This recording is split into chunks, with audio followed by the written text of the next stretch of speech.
अस्सलाम वालेकुम students. Last time जो हमने लास्ट वीक में जो वीडियोस अपलोड की उसमें हमने डायनामिक प्रोग्रामिंग का इंट्रोडक्शन देखा और दो प्रॉब्लम्स के ऊपर डायनामिक प्रोग्रामिंग इम्प्लीमेंट करके देखी। एक फिबोनाची सीरीज़ और दूसरा मल्टी स्टेज ग्राफ के ऊपर। आज के लेक्चर में हम एक और बेसिक लेवल की प्रॉब्लम डिस्कस करेंगे और उस पर देखेंगे कि डायनामिक प्रोग्रामिंग किस तरह से इम्प्लीमेंट की जा सकती है। तो इसमें हमारे पास प्रॉब्लम जो पहले है वो कॉइन रो प्रॉब्लम है। कॉइन रो प्रॉब्लम को हम डिस्कस करेंगे। कॉइन रो प्रॉब्लम है क्या, डायनामिक प्रोग्रामिंग से इसको इम्प्लीमेंट कैसे किया जा सकता है। इस वीडियो के अंदर मैं आपको कॉइन रो प्रॉब्लम कंप्लीट उसकी इम्प्लीमेंटेशन और किस तरह से उसको सॉल्व किया जा सकता है वो हम डिस्कस करेंगे। सबसे पहले जी कॉइन रो प्रॉब्लम है क्या। सपोज़ आपके पास सीरीज़ के अंदर कुछ कॉइन्स पड़े हुए हैं, एक रो के अंदर कॉइन्स पड़े हुए हैं। आप कहते हो जी सपोज़ 5 कॉइन्स पड़े हैं, कॉइन नंबर 1 2 3 4 और इस तरह से आपके पास n कॉइन्स पड़े हुए हैं। हर कॉइन की एक कॉस्ट है, हर कॉइन की एक डिफरेंट कॉस्ट है। सिमिलर कॉस्ट भी हो सकती है और डिस्टिंक्ट भी हो सकती हैं, डिस्टिंक्ट ज़रूरी नहीं है। आप कहते हो जी कॉइन नंबर 1 की कॉस्ट है C1, कॉइन 2 की कॉस्ट है C2, कॉइन 3 की कॉस्ट है C3 और इस तरह से कॉइन n की कॉस्ट है Cn। ये हमारे पास कॉइन्स की रो है, हर कॉइन की एक कॉस्ट है। हमने एक रो में चलना है सपोज़ लेफ़्ट टू राइट और कॉइन्स इस तरह से उठाते जाना है कि दो एडजेसेंट कॉइन्स ना उठाएं और हमने मैक्सिमम अमाउंट अचीव करनी है।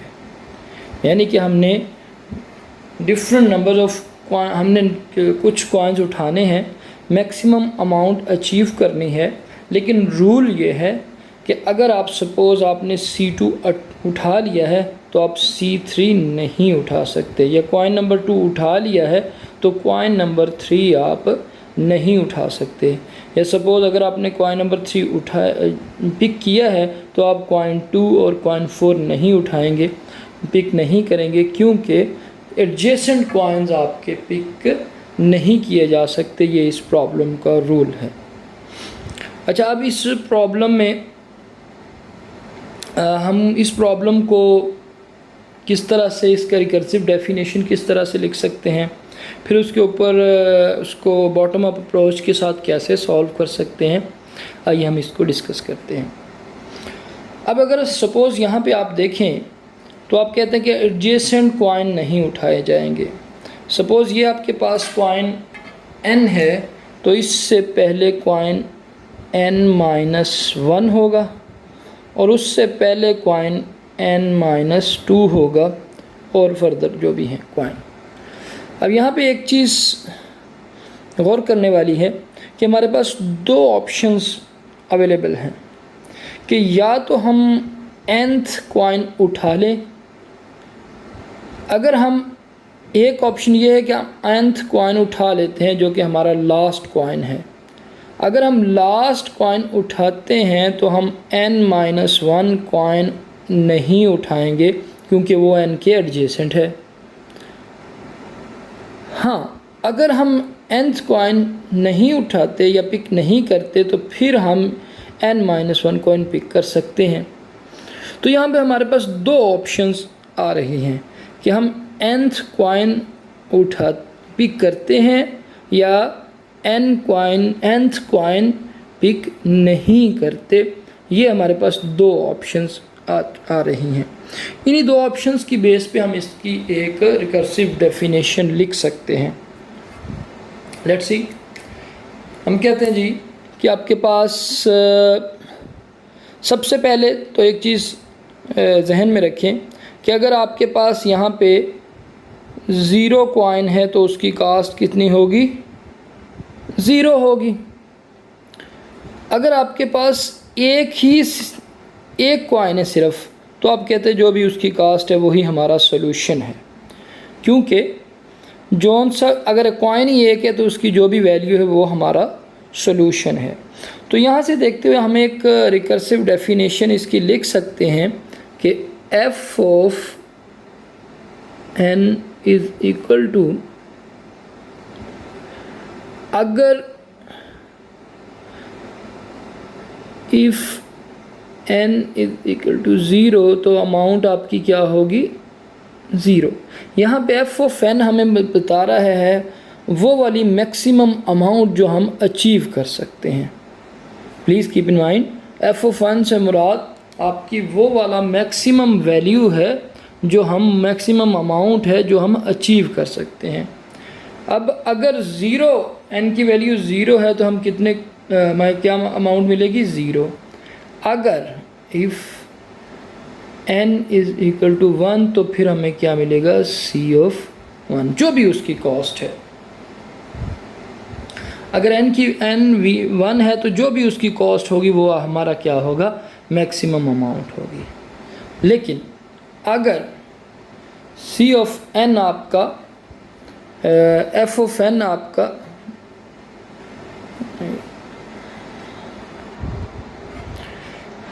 अगर आपकी f की वैल्यू n की वैल्यू 1 से बड़ी है तो फिर आप क्या कहोगे जी कि maximum of c of n, अगर आप c ऑफ n ले लेते हो तो फिर आप n-1 नहीं लोगे, n-2 लोगे, क्योंकि ये दोनों एडजेसेंट है तो ये नहीं उठाया जाएगा। अगर आप कहते हो जी कि nth, एक कंडीशन आपकी है जिसमें आपने nth कॉइन उठा लिया है, आप कहते हो जी max of c of n plus f of n-2, ठीक है जी। अगर nth टर्म उठाएंगे तो n-1 नहीं लेंगे। अगर ये वाली वैल्यू मैक्सिमम है या f ऑफ n-1, अगर दूसरी ऑप्शन हमने क्या डिस्कस की थी कि अगर nth टर्म हम नहीं उठाते तो हम n-1 उठाएंगे चूँकि ये एडजेसेंट है, ठीक है। तो n-1 हम उठाएंगे। अब इन दोनों वैल्यू में से जौन सी मैक्सिमम होगी वो हमारी f ऑफ n होगी, ठीक है, if n is greater than 1, ठीक है जी। अब यहाँ से हमारे पास एक रिकर्सिव डेफिनेशन आ चुकी है इसकी कॉइन रो प्रॉब्लम की, कि अगर ज़ीरो है तो फिर ज़ीरो अमाउंट, अगर 1 है तो जो भी कॉस्ट है एक कॉइन की वो कास्ट, अगर नहीं तो फिर n cost of n plus f of n-2 उसमें, और f ऑफ n-1 दोनों में जौन सी मैक्सिमम वैल्यू होगी वो हमारी f ऑफ n होगी। अब सपोज़ इसी डेफिनेशन को अगर हम इम्प्लीमेंट करते जाएं एक टेबुलर मेथड के थ्रू तो हम सॉल्यूशन इसका डायनामिक प्रोग्रामिंग से अचीव कर सकते हैं। यहाँ पे हमारे पास एक टेबल हम ड्रॉ कर लेते हैं। सपोज़ आप 2D अरे ही बना लें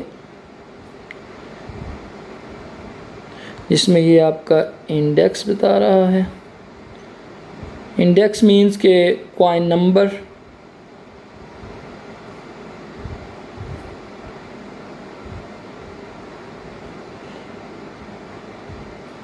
हम एक एग्ज़ाम्पल ले लेते हैं जिसमें हम कहते हैं जी हमारे पास 6 कॉइन्स अवेलेबल हैं। वो 6 कॉइन्स इस तरह से हैं कि ये तो ज़ीरो इंडेक्स मीन्स कि अगर ज़ीरो कॉइन है, कॉइन नंबर 1 2 3 4 5 और फिर 6। अब यहाँ पे इन सारे कॉइन्स की कॉस्ट लिख लेते हैं। ज़ीरो है तो फिर तो ज़ीरो ही कॉस्ट आएगी। कॉइन नंबर 1 की कॉस्ट है जी 5, कॉइन नंबर 2 की कॉस्ट है 1, कॉइन नंबर 3 की कॉस्ट है 2, कॉइन नंबर 4 की कॉस्ट है 10, कॉइन नंबर 5 की कॉस्ट है 6 और कॉइन नंबर 6 की कॉस्ट है 2। हमारे पास ये एक एग्ज़ाम्पल है, हमने इसमें से हमारे पास ये एक एग्ज़ाम्पल है, हमने मैक्सिमम अमाउंट जो अचीव कर सकते हैं विद होल्डिंग द रूल्स कि आपने एडजेसेंट कॉइन्स नहीं उठाने, मैक्सिमम अमाउंट आप किस तरह से अचीव कर सकते हैं। अब सपोज़ आप इसी इक्वेशन डेफिनेशन को जहन में रखते हुए यहाँ पे अगर देखें तो आप कहेंगे जी f of 0 is equal to 0। It means कि यहाँ पे आपकी जो वैल्यू आ जाएगी, कॉस्ट की वैल्यू जो आ जाएगी वो 0 आ जाएगी। अब आप कहते हो जी कि f ऑफ 1,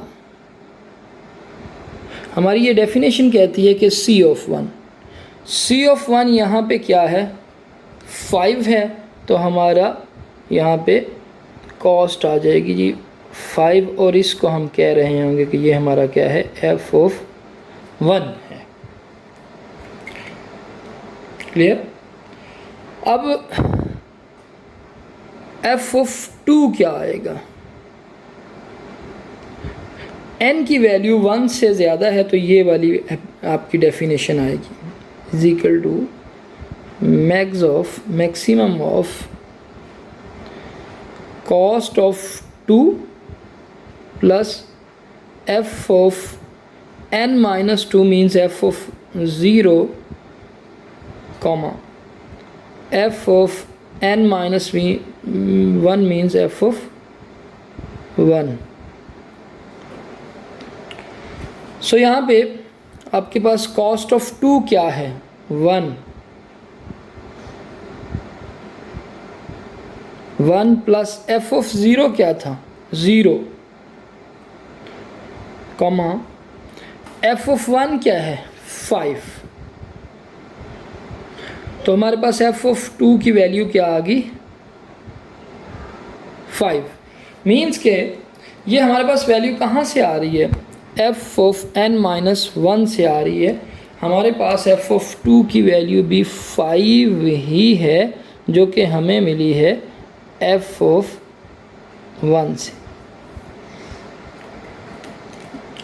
जी इसी तरह से अब आप f ऑफ 3 अगर देखें, f of 3 is equal to max of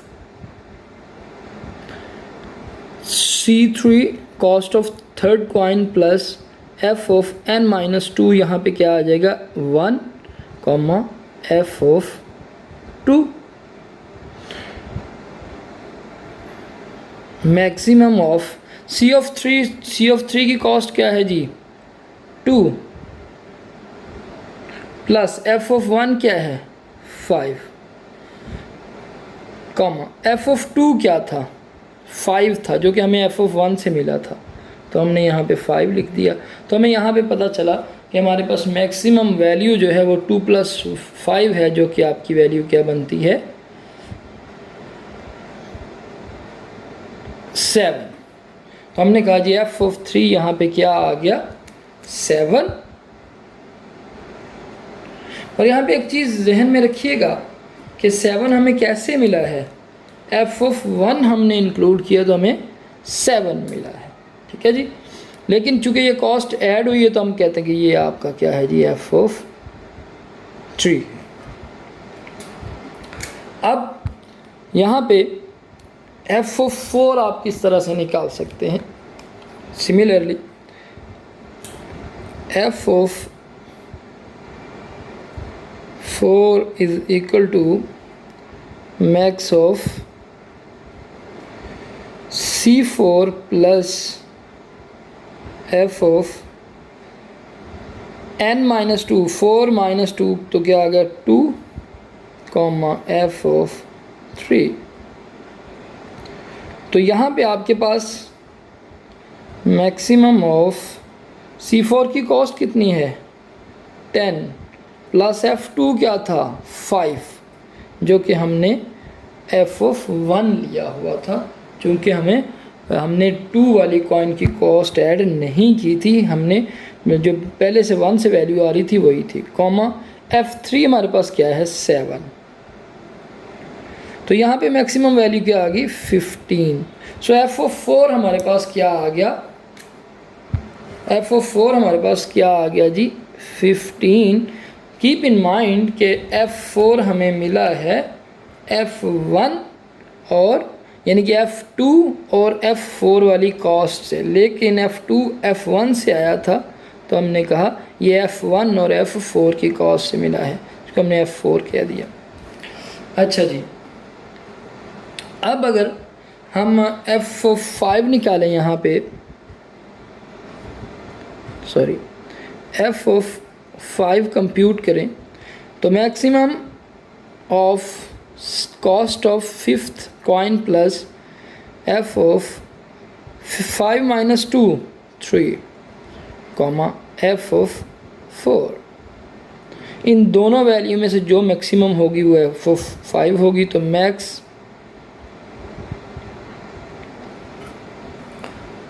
cost of 5 क्या है जी 6 प्लस F3 क्या है 7 विच इज़ 13, कॉमा F4 क्या है 15।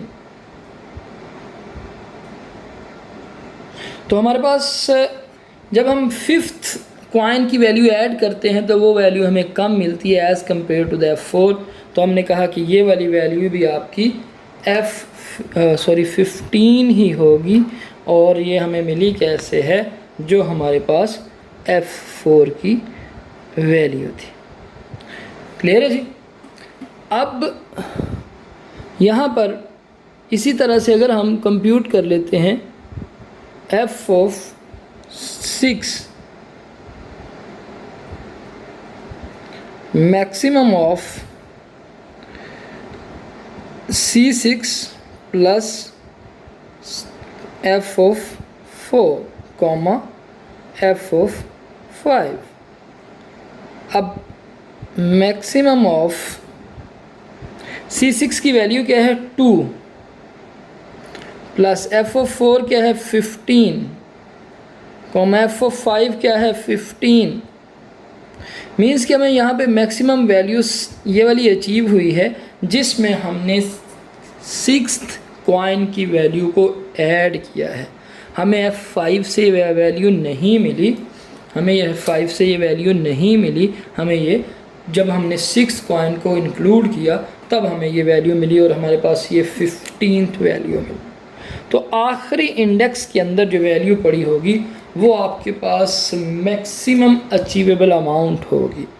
ठीक है जी, आपका ये वाला रूल फॉलो करते हुए कि आपने एडजेसेंट कॉइन्स को नहीं उठाना, जो मैक्सिमम आपके पास वैल्यू अवेलेबल होगी वो होगी 17। अब जैसे उस दिन हमने स्टेप्स का जिक्र कर रहे थे, तो हम कहते थे कि सब 3rd स्टेप में हम कह रहे हैं कि हम ऑप्टिमम वैल्यू फाइंड करते हैं। हमने ऑप्टिमम वैल्यू फाइंड कर ली कि वो हमारे पास 17 अचीव होगी। ठीक है जी। अब हम बैक ट्रेस करके वो वाले कॉइन भी बता सकते हैं एक एरे के अंदर कि कौन कौन से हमने कॉइन पिक किए हैं और कौन कौन से कॉइन हमने छोड़ दिए हैं।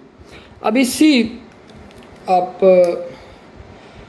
बैक ट्रेसिंग करें इसी एग्जांपल में। सपोज़ हम कहते हैं कि F6 हमें कैसे अचीव हुआ 17, जब हमने 6 को इसमें ऐड किया। 6 वाली 17 हमें कैसे अचीव हुआ, जब हमने 6 वाली कॉस्ट को ऐड किया। तो इट मीन्स कि कॉइन नंबर 6 आपका ऐड हो गया है। ठीक है जी। फिर बैक ट्रेसिंग करें, F5 कैसे अचीव हुआ था, जब हम 5 की कॉस्ट को ऐड कर रहे थे वो मैक्स नहीं था, जब हम F4 मिला था तो वो था। इट मीन्स कि हम F4 पे चले गए और हमने कहा कि कॉइन नंबर 5 आपका ऐड नहीं हुआ।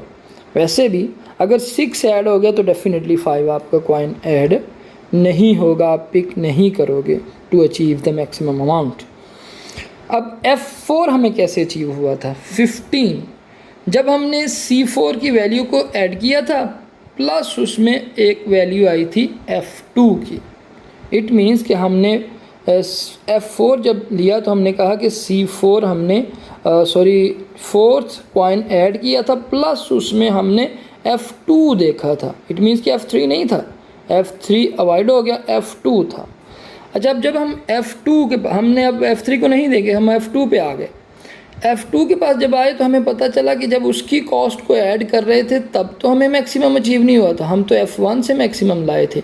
इट मीन्स कि सेकंड कॉइन भी आपका ऐड नहीं होगा और हम कहेंगे कि हमें F1 कैसे मिला था। F1 हमें कैसे मिला था जी? अगर हम यहाँ पे देखें तो ये हमने यहाँ पे F1 हमें कैसे मिला था? C1 which is equal to 5। सो हमने कहा जी हमें F1 C1 की कॉस्ट से मिला था जो कि 5 था, तो हमने कह दिया कि जी C1 आपका इंक्लूड होगा ही होगा। तो इस तरह से हमारे पास जो कॉइन्स आए हैं वो कौन कौन से कॉइन्स आए हैं? अगर आप देखें कॉइन्स आपके इक्वल टू फर्स्ट कॉइन आया है और उसके बाद फोर्थ आया और उसके बाद सिक्स कॉइन आया है। ये हमारे पास सॉल्यूशन है।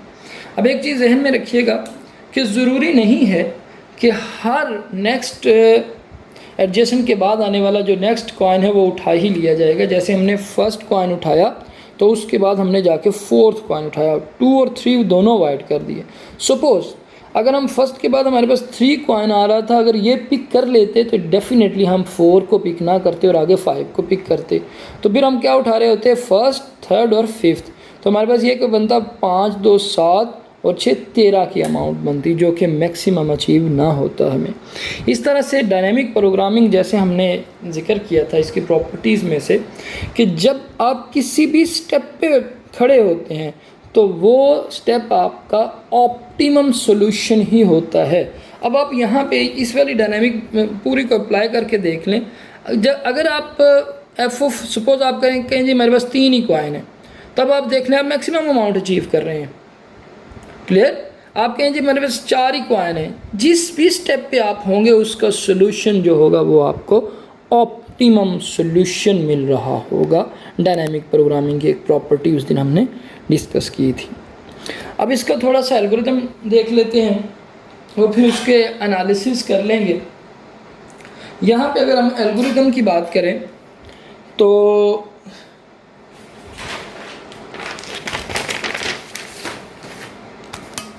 आपके पास एक प्रॉब्लम एल्गोरिथम है जी, कॉइन रो उसका नाम ले ले फंक्शन का, और उसको डेफिनेटली हम पास करेंगे एक एरे ऑफ कॉस्ट। ठीक है, इंडेक्सेस उसके कॉइन नंबर बता रहे होंगे और कॉस्ट आप उसमें पास कर देंगे। सपोज़ आपने उस एरे को कह दिया C, और जो कि आपकी 1 से लेके किस तक, n तक कॉइन्स की एरे आपकी पास की जाएगी। क्लियर? अब यहाँ पे f ऑफ इसी रिकर्सिव डेफिनेशन को, इस वाली को आप यहाँ पे इम्प्लीमेंट कर लें। सबसे पहले f of 0 is equal to 0, f of 1 is equal to C of 1। यहाँ ये जो एरे आपकी पास की गई है इसके अंदर कॉस्ट पास की गई है, तो आपको यहाँ पे क्या मिल जाएगा जी? फर्स्ट जो भी इंडेक्स पे कॉस्ट होगी वो आपकी f ऑफ 1 को पास हो जाएगी। फॉर 0 और 1 के लिए हम देख चुके, हमारा आइटरेटर कहाँ से स्टार्ट होगा? Variable, iterator variable for i 2 से स्टार्ट होगा और कहाँ तक जाएगा? n। ठीक है जी, i से स्टार्ट होके n तक आपका जो 2 से स्टार्ट होके n तक आपका ये लूप चलेगा। अब f of i is equal to max का फंक्शन यहाँ पे कॉल होगा और आप क्या कहेंगे कि C of I plus F of I minus 2 comma F of I minus 1। ठीक है जी। f के अंदर हम अमाउंट रख रहे हैं। f एक ऐसी एरे है जिसके अंदर हम इनकी कॉस्ट का प्लस रख रहे हैं, लेकिन रूल्स को मद्देनज़र रखते हुए जो हमारे इस प्रॉब्लम के रूल्स हैं। तो हमारे पास f of i equal to max of c of i, जो यहाँ से हमें कॉस्ट मिलेगी, plus f of i minus 2 of i minus 1, और इन दोनों का में से जो मैक्सिमम वैल्यू होगी वो हमारे पास f ऑफ i होगी। तो डेफिनेटली जब आपके पास f ऑफ n आएगा यहाँ पे, तो उस वक्त उसमें मैक्सिमम वैल्यू होगी, जैसे कि हमने इस केस में देखा भी। तो आपके पास f ऑफ n को आप रिटर्न करते हैं, रिटर्न f ऑफ n। तो f ऑफ n जो रिटर्न वैल्यू होगी वो आपकी मैक्सिमम वैल्यू अचीव होगी। ठीक है जी। अब अगर आप सपोज़ कॉइन्स को भी इसमें देखना चाहते हैं कि कौन कौन सा, एक तो है कि प्रॉब्लम है कि आपने अमाउंट उठा ली कि मैक्सिमम अमाउंट किस तरह से कौन सी आएगी, और वो फिर आपने कौन कौन सा कॉइन उठाया है। तो उसके लिए डेफिनेटली आप जिस तरह से मैंने यहाँ पे हिस्ट्री के लिए एक एरे बनाई, तो यहाँ पे आप एक हिस्ट्री के लिए एरे बना सकते हैं और उसमें कॉइन डालते जाएँ जौन सा आपने उठाया है। तो इस चीज़ को आप होम टास्क के तौर पे करेंगे। आपने ये तो मैंने एल्गोरिदम लिखा है, आपने इसको C++ के अंदर इम्प्लीमेंट करना है। इम्प्लीमेंट करके इस एल्गोरिदम को आपने फिर चलाना है कि कॉइन रो प्रॉब्लम डायनामिक प्रोग्रामिंग के थ्रू किस तरह से सॉल्व की जा सकती है। अच्छा जी, यहाँ पे हमारे पास अब आगे हमारे एनालिसिस की बारी। तो इसके एनालिसिस इंतहाई आसान हैं। अगर इस एल्गोरिदम को देखा जाए तो आप कहते हो जी कि f ऑफ 0 ये कोई यूनिट कॉस्ट ले रहा है, ये इंस्ट्रक्शन भी आपकी यूनिट कॉस्ट जिसको हम 1 कहते हैं या c कह लें। अब ये लूप आपका 2 से लेके n तक चल रहा है और उसमें आपकी क्या हो रही है जी, एक स्टेटमेंट आपकी एग्जीक्यूट एक हो रही है। क्लियर। तो हमने कहा कि अगर इस सपोज इसका भी यूनिट टाइम कॉस्ट है तो हमारे पास ये लूप कितनी दफ़ा चलेगा, n-2 टाइम्स। तो सपोज़ वह n टाइम्स चलेगा, तो हम कहेंगे जी कि इसका जो टाइम कम्प्लेक्सिटी यहाँ पे आएगी t ऑफ n इज़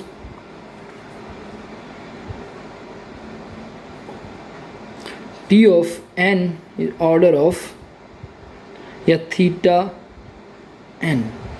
तो यहाँ पर आप थीटा n के अंदर मैक्सिमम वैल्यू अचीव कर सकते हैं by using the dynamic programming. इस वीडियो के अंदर यही था। अगली वीडियो के अंदर हम एक और प्रॉब्लम के साथ को सॉल्व करेंगे जिसमें हम डायनामिक प्रोग्रामिंग यूज़ करेंगे। अस्सलाम वालेकुम।